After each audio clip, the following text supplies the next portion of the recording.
पाल गौतम जी, एक बार इनका स्वागत कर दीजिए आप लोग। दिल्ली से आए, कितनी बड़ी बात है आपके धरती पे। बहुत बहुत धन्यवाद राजन पाल जी। दुनिया को समता, स्वतंत्रता, बंधुता, न्याय, प्रज्ञाशील, करुणा और मैत्री का संदेश देने वाले तथागत भगवान बुद्ध, संत कबीरदास जी, संत गुरु रविदास जी, गुरु नानक देव जी, ज्योतिबा फूले जी, सावित्रीबाई फूले जी, फातिमा शेख जी, नारायण गुरु, पेरियार इंदिरा आसामी नायकर जी, डॉक्टर बाबा साहेब अम्बेडकर जी, माता रमाबाई जी, रामस्वरूप वर्मा जी, जगदेव बाबू कुशवाहा जी, ललित सिंह यादव जी, कर्पूरी ठाकुर जी और मान्यवर कांसीराम साहब सहित समाज के सभी महापुरुषों के चरणों में कोटि कोटि नमन करते हुए मंच पर आसीन सभी अतिथिगण, आदरणीय भिक्खु संघ, सभी को क्रांतिकारी जय भीम, विनम्र नमो बुधाए। सबसे पहले तो माफी चाहूंगा क्योंकि हम लोग रात चले, सुबह लखनऊ उतरे, लखनऊ से भाई लोग बीच बीच में सभा लेते लेते आए तो लेट हो गए। मुझे पता आप लोग सुबह से बैठे हैं। मैं आपकी भावना की कदर करता हूं कि एक भावना की वजह से ही आप सुबह से इतनी गर्मी के अंदर बैठे हैं, इसलिए मैं कम शब्दों में अपनी बात कहूंगा, कम कहना ज्यादा समझना। साथियों, आज सबसे ज्यादा दुखद बात यह है कि जो हमारे लगभग 3-3.5 हजार साल की गुलामी तोड़ने के लिए डॉक्टर बाबा साहेब अम्बेडकर जी ने अपने 4 बच्चों को खोया, अपनी पत्नी माता रमाबाई को खोया, अपना पूरा जीवन जलाकर हमारे जीवन में प्रकाश पैदा किया, हमारे हजारों साल की गुलामी तोड़ी, हमारे पढ़ने लिखने के रास्ते बनाए, हमारे लिए रिजर्वेशन की व्यवस्था की, सरकारी नौकरी में आने के रास्ते बनाए, हमें संसद में, विधानसभाओं में एमएलए, एमपी, मंत्री सब कुछ बनने का रास्ता बनाया। लेकिन क्या जो रास्ता उन्होंने बनाया था, जिस कार्य के लिए उन्होंने अपने पूरे जीवन की और परिवार की कुर्बानी दी थी, क्या वो स्थिति आज बरकरार है? सोच के देखो, बिना पैसे के पढ़ लिख कर वकील भी बन गए, एमएलए भी बन गए, मंत्री भी बन गए। लेकिन आज देश की सरकारों ने शिक्षा को इतना महंगा कर दिया कि हमारे दलित, पिछड़े, आदिवासी समाज के 99% लोग अपने बच्चों की प्रोफेशनल कोर्सेज का खर्चा नहीं उठा सकते। यानी आपके बच्चे अगर इंजीनियरिंग कॉलेज में सिलेक्ट हो जाते हैं, एंट्रेंस एग्जाम पास कर लेते हैं, सरकारी में नंबर आता है, तो वहां भी 4 साल का इंजीनियरिंग का कोर्स करने के लिए हमारे बच्चों को कम से कम 12 से 15 लाख रुपया चाहिए। अगर नेशनल लॉ यूनिवर्सिटी में आपके बच्चे का सिलेक्शन हो जाता है तो 5 साल का कोर्स करने के लिए लगभग 15 लाख रुपया चाहिए। अगर आपका बच्चा मैनेजमेंट में सेलेक्ट होता है, टेट पास करता है, आईआईएम में सिलेक्शन, आईआईएम में एमबीए के लिए सिलेक्शन होता है, तो 1 साल का 22 लाख, 2 साल का लगभग 44 लाख कम से कम खर्चा चाहिए। तो क्या हमारे बच्चे, हमारे परिवार के लोग इतना खर्चा उठाकर अपने बच्चों को पढ़ा सकते हैं क्या? यानी सरकारों ने साजिश करके एजुकेशन को इतना महंगा कर दिया ताकि हमारे बच्चे पढ़ ना पाए, क्योंकि ये लोग चाहते नहीं है कि लोग सवाल करें, सत्ता नहीं चाहती कि लोग सवाल करें, इसलिए वो राजदंड को ले आए। चोल साम्राज्य के बारे में इतिहास में पढ़िए, कितने क्रूर साम्राज्य था। चोल साम्राज्य में जातिवादी मानसिकता के तहत हमारे लोगों को कितना उत्पीड़न किया जाता था।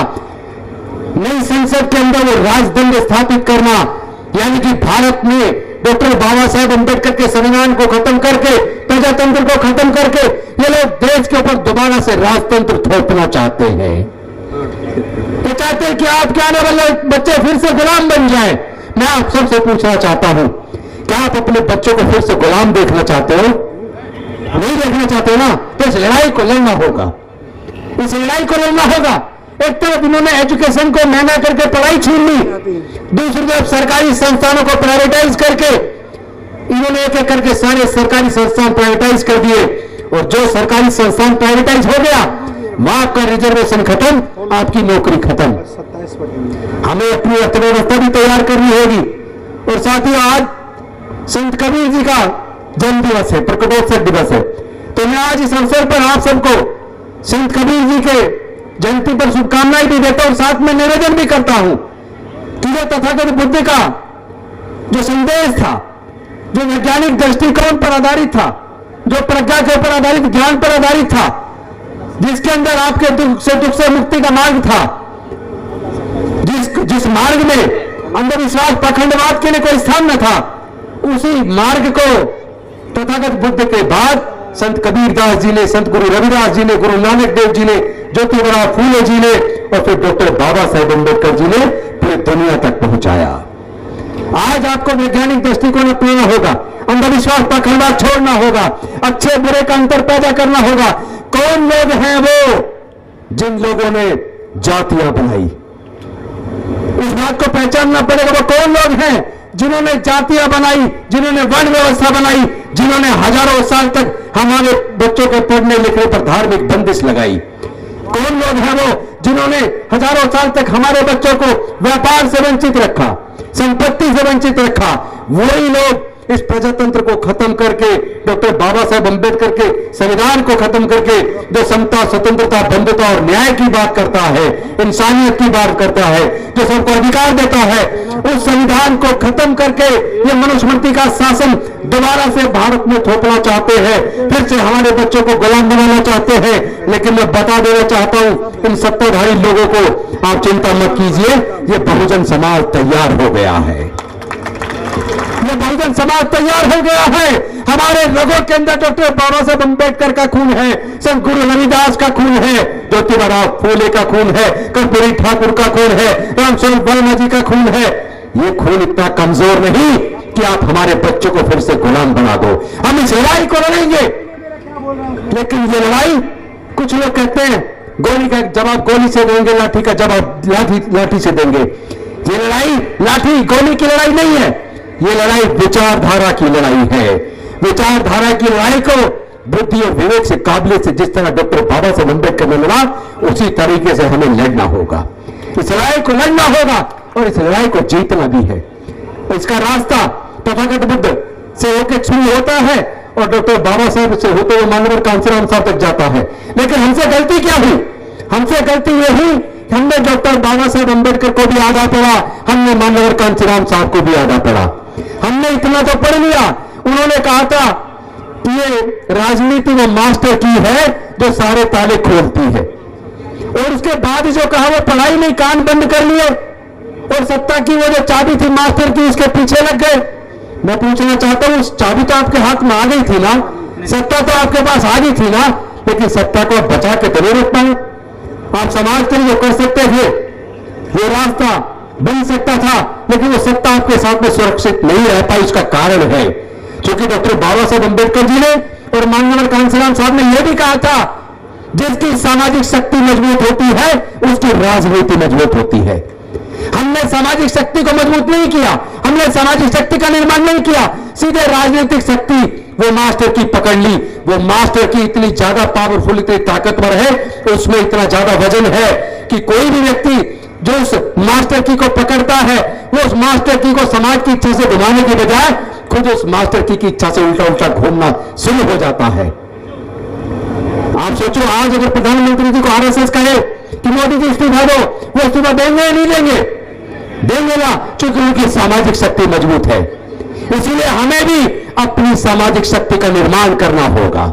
हमें अपनी सामाजिक शक्ति का निर्माण करना होगा। नेताओं के गले में माला डालना बंद कर दो। हमारे गले में माला डालने की जरूरत नहीं है। एक एक पैसा जोड़िए, ये आपके बच्चों के भविष्य के काम आएगा। पढ़ाई को हथियार बनाइए, ज्ञान को हथियार बनाइए। जब आप अपने बच्चों को पढ़ाएंगे तो वो अच्छे बुरे का अंतर सीख जाएगा, वो न्याय में और अन्याय में अंतर सीख जाएगा। हमें समता चाहिए, विषमता नहीं चाहिए। हमें न्याय चाहिए, अन्याय नहीं चाहिए। हमें मानवता चाहिए, हैवानियत नहीं चाहिए, इंसानियत चाहिए। इस लड़ाई को हम बुद्धि और विवेक से लड़ेंगे, इस लड़ाई को हम जीतेंगे। और जो लोग चाहते हैं कि राजतंत्र भारत में कायम हो, उनको तो हम 2024 तक उखाड़ फेंकेंगे। 2024 तक उखाड़ फेंकेंगे उनको। वो तुम्हारा आने वाले नहीं, आपको चिंता करने की जरूरत नहीं है। सिर्फ एक काम करना है, हमें एकजुट होना है। बहुजन समाज 88% पे 12% राज कर रहा है, क्योंकि वो एकजुट है और ये 88% हजारों टुकड़ों में बटा है। इन हजारों टुकड़ों को एकजुट करके हमें इतना मजबूत कराना है। और इसके लिए पहली जो लड़ाई की शुरुआत हमने की थी 5 अक्टूबर 2022 से, वो लड़ाई बढ़ते बढ़ते इतनी ऊपर चली गई, कहा 10 10,000 लोग और कहा 5 लाख लोग अब तक बौद्ध धर्म की दीक्षा ले चुके हैं। जो बाबा साहब का सपना था ना, नई भारत बौद्ध गया करी, वो सपना पूरा होने की तरफ चल पड़ा है। और आज हमने संकल्प किया आप सबके सामने, आने वाले 26 नवंबर को दिल्ली के रामलीला मैदान में 1 लाख से ज्यादा लोग वहां आएंगे और डॉक्टर बाबा साहब अम्बेडकर के सपने को साकार करने का संकल्प लेंगे। इन्हीं शब्दों के साथ मैं अपनी वाणी को विराम देता हूं। बहुत बहुत धन्यवाद। जय भीम, नमो बुद्धाय, जय भारत, जय जय जय जय जय भीम, जय जय जय जय जय भीम।